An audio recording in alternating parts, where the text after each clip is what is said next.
Dan tidak boleh kita beramal akhirat untuk dunia. Tidak boleh kita beramal akhirat tujuannya untuk dunia, dan itu seburuk-buruk amal. Dan sungguh merupakan kezoliman manakala seorang lelaki tidak menafkahi anak kandungnya sendiri. Bahkan namun nafkah wajib di pundak ayah aslinya.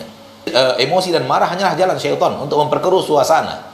Akhirnya mertua kita, karena mertua tidak terputus walaupun telah terjadi perceraian.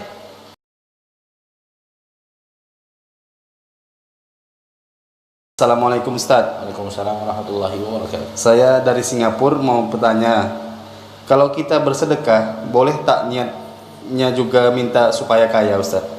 Nah, barakallahu fiik. Kaya adalah dunia, dan tidak boleh kita beramal akhirat untuk dunia. Kaya adalah dunia, dan tidak boleh kita beramal akhirat tujuannya untuk dunia, dan itu seburuk-buruk amal.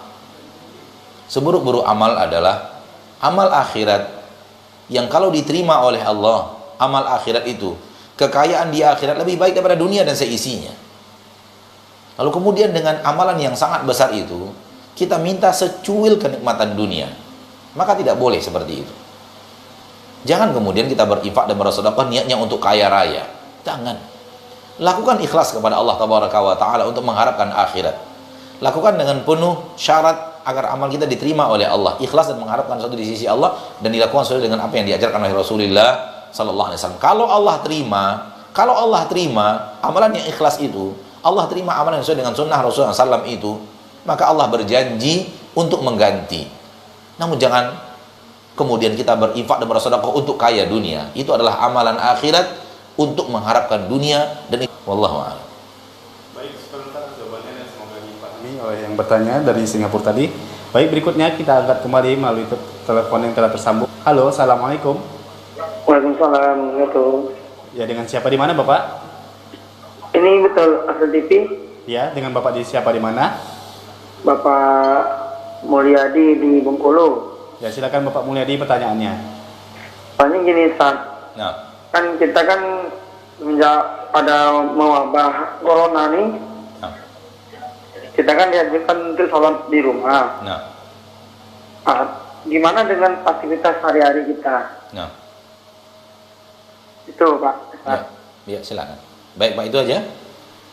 Itu aja Pak. Baik. Mungkin Bapak Mulyadi baru bergabung karena dua pertanyaan sebelum ini persis dengan pertanyaan Bapak. Dua pertanyaan sebelum ini, sebelum pertanyaan Bapak masuk, persis pertanyaan Bapak sendiri. Bahwa dianjurkan sholat di rumah, namun aktivitas harian tidak bisa dihentikan. Karena perusahaan tetap harus berjalan, dan kita tetap harus bekerja, karena dari sana kita mendapatkan ma'isyah, gaji kita bulanan, maka tidak bisa dihentikan perjalanannya. Maka wallahu ta'ala alam, silahkan lakukan terus. Adapun sholat berjamaahnya bisa dilakukan di rumah, bisa dilakukan di kantor, bisa dilakukan bersama kawan. Lakukan terus sholat berjamaah, namun tidak di masjid. Wallahu ta'ala alam. Nah, kalaupun Bapak sholat di masjid, pastikan Bapak sehat. Kemudian pastikan orang-orang di sekitar Bapak juga dalam keadaan sehat. Kalau ada orang yang di masjid itu batuk-batuk, suruh dia minggir, tinggalkan masjid. Karena khawatirnya dia terjangkit dan bisa menjangkiti saudara-saudaranya yang ingin bertakarub kepada Allah dengan sholat berjamaah di masjid. Artinya di rumah lakukan boleh, sudah ada udzur untuk tidak sholat berjamaah. Kemudian kalau kita lakukan di masjid pun, lihat kondisi kita apakah sehat walafiat, sehingga mengkhawatirkan kita menularkannya kepada orang lain, dan keadaan orang yang berada di masjid bagaimana, apakah mereka sehat walafiat. Ya wallahu ta'ala alam. Nah, baik, sebentar jawabannya semoga dipahami oleh Bapak tadi yang bertanya.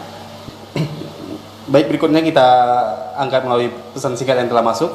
Assalamualaikum Ustaz. Waalaikumsalam warahmatullahi wabarakatuh. Saya Ibu Nila dari Lampung. Nah, Saya mau tanya, berdosakah seorang ibu yang sudah diceraikan jika ia marah terhadap mantan suaminya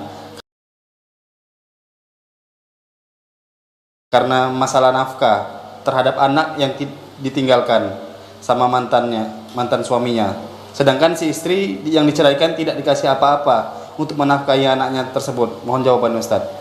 nah, seorang telah menceraikan istrinya dan hidup bersama istri itu anak-anak kandungnya, hendaklah lelaki ini bertakwa kepada Allah Subhanahu wa ta'ala, bahwa dia adalah ayah yang wajib menafkahi anak-anaknya, yang sekarang anak-anaknya itu berada di mantan istrinya, di perawatan istrinya.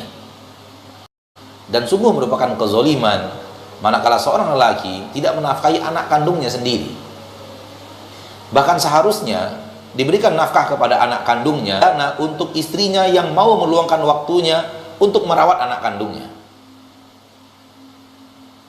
Itu harus lagi pundak suami karena dia bukan suaminya lagi.